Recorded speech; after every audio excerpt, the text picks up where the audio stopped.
नहर के किनारे शुरू हुआ प्यार। मेरा नाम काजल है। मैं एक छोटे से गांव में रहती थी जहां चारों तरफ हरे भरे खेत, कच्ची पगडंडियां और दूर तक फैली शांति थी। लेकिन कुछ साल पहले मेरे साथ जो हुआ उसने मेरी पूरी जिंदगी बदल दी। यह कहानी मेरे पहले प्यार की और एक ऐसे रहस्य की जिसने मुझे मौत के बहुत करीब पहुंचा दिया था। गर्मी की छुट्टियां चल रही थी, कॉलेज बंद था, इसलिए मैं अपने गांव वापस आ गई। हर शाम मैं खेतों की तरफ घूमने निकल जाती थी। एक दिन सूरज ढल रहा था, आसमान नारंगी रंग में रंगा हुआ था। मैं नहर के किनारे बैठी थी कि तभी किसी ने पीछे से आवाज दी, काजल, इतनी अकेली क्यों बैठी हो? मैंने पलटकर देखा, वो आरव था। आरव हमारे गांव के सरपंच का बेटा था। लंबा कद, गहरी आंखें और चेहरे पर हमेशा रहने वाली हल्की सी मुस्कान।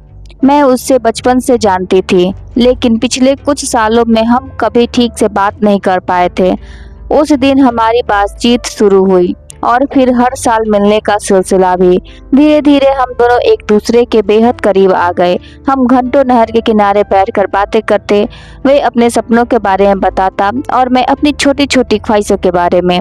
एक दिन उसने कहा, काजल, अगर मैं तुम्हें जिंदगी भर यूं ही देखता रहूं तो शायद मुझे और कुछ नहीं चाहिए। मेरा दिल जोर से धड़कने लगा।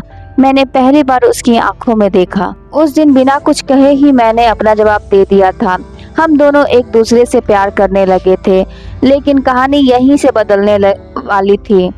गांव में एक पुरानी हवेली थी। लोग कहते थे कि वहां रात में अजीब आवाजें आती हैं। कोई कहता है वहां भूत है, कोई कहता वहां किसी की आत्मा भटकती है। मैं इन बातों पर विश्वास नहीं करती थी, लेकिन एक रात कुछ ऐसा हुआ जिसने मुझे सोचने पर मजबूर कर दिया था। उस रात करीब 10 बजे मेरा फोन बजा। स्क्रीन पर आरव का नाम था। मैंने कॉल उठाई, लेकिन दूसरी तरफ से कोई आवाज नहीं आई। बस किसी के धीरे धीरे रोने की आवाज सुनाई दे रही थी। आरव, क्या हुआ? अचानक कॉल कट गई। मैं घबरा गई। मैंने कई बार फोन मिलाया, लेकिन उसका फोन बंद आ रहा था। अगली सुबह मैं उसे ढूंढने उसके घर पहुंची, लेकिन वहां पता चला कि आरव तो कल शाम से घर आया ही नहीं था। मेरे पैरों तले जमीन खिसक गई। पूरा गांव उसे ढूंढने लगा, लेकिन कहीं कोई सुराग नहीं मिला। 3 दिन बीत गए, आरव का कोई पता नहीं चला। मैं रात रात भर रोती रहती। तभी चौथी रात मुझे एक अनजान नंबर से मैसेज आया। उसमें सिर्फ एक ही लाइन लिखी थी, अगर आरव को देखना चाहती हो तो आधी रात को पुरानी हवेली के पीछे आना। मेरे हाथ कांपने लगे। मैंने नंबर पर कॉल किया, लेकिन फोन बंद था। मैं पूरी रात सोचती रही। आखिर मैंने जाने का फैसला कर लिया। रात के 12 बजे मैं चुपचाप घर से निकल गई। पूरा गांव सो रहा था, सिर्फ कुत्तों की भौंकने की आवाजें आ रही थी। मैं धीरे धीरे हवेली के पीछे पहुंची। वहां घना अंधेरा था। अचानक मुझे किसी के कदमों की आहट सुनाई दी। काजल, किसी ने फुसफुसा कर मेरा नाम लिया। मैं डर गई, लेकिन अगले ही पल मैंने उस आवाज को पहचान लिया। वो आरव था। मैं उसकी तरफ दौड़ी। तुम कहाँ थे? सब लोग परेशान हैं, लेकिन आरव का चेहरा बदला हुआ लग रहा था। वो बहुत घबराया हुआ था। उसने मेरा हाथ पकड़ लिया। हमें यहाँ से तुरंत जाना होगा। लेकिन क्यों? उसने चारों तरफ देखा और धीरे से कहा, क्योंकि कोई हमें मारना चाहता है। मेरे शरीर में सिहरन दौड़ गई। आरव ने बताया कि उसने कुछ दिन पहले हवेली में कुछ लोगों को रात के अंधेरे में आते जाते देखा था। उसे शक हुआ। एक रात वह उनका पीछा करते हुए हवेली के अंदर चला गया। वहां उसने देखा कि कुछ लोग पुराने तहखाने में चोरी का सामान छिपा रहे थे। उनमें गांव के कुछ बड़े लोग भी शामिल थे। जब उन्हें पता चला कि आरव ने सब देख लिया है, तो उन्होंने उसे पकड़ लिया। किसी तरह वह भाग निकला, लेकिन तब से वो छिपा हुआ था। मैं स्तब्ध रह गई।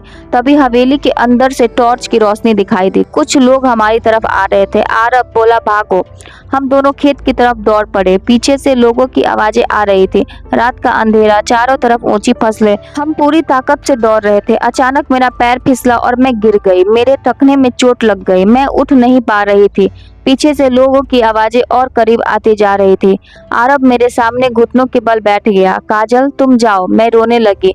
और तुम? उसने मुस्कुरा कर कहा। मैं उन्हें रोक लूंगा। नहीं, मैंने उसका हाथ कसकर पकड़ लिया। अब जो होगा साथ होगा। उसी समय दूर से पुलिस की गाड़ियों की आवाज सुनाई दी। दरअसल मैं घर से निकलने से पहले अपने भाई को सब बता चुकी थी। उसे शक था कि कुछ गलत होने वाला है। उसने पुलिस को खबर कर दी थी। कुछ ही मिनटों में पुलिस वहां पहुंच गई। भागने की कोशिश कर रहे सभी लोग पकड़े गए। हवेली के तहखाने से करोड़ों का चोरी का सामान बरामद हुआ। पूरा रहस्य सामने आ गया। कुछ दिन बाद सब कुछ सामान्य हो गया और गांव वाले आरव की बहादुरी का तारीफ करने लगे। और मैं हर दिन भगवान का शुक्रिया अदा करती थी कि उसने आरव को मुझसे वापस मिला दिया। एक शाम हम दोनों उसी नहर के किनारे बैठे थे जहां हमारी कहानी शुरू हुई थी। सूरज धीरे धीरे डूब रहा था। हवा में वही ठंडक थी। आरव ने मेरी तरफ देखा और जेब से एक छोटी सी अंगूठी निकाली। काजल, क्या तुम हमेशा मेरे साथ रहोगी? मेरी आंखें भर आई। मैं मुस्कुराई और कहा, हाँ, हमेशा।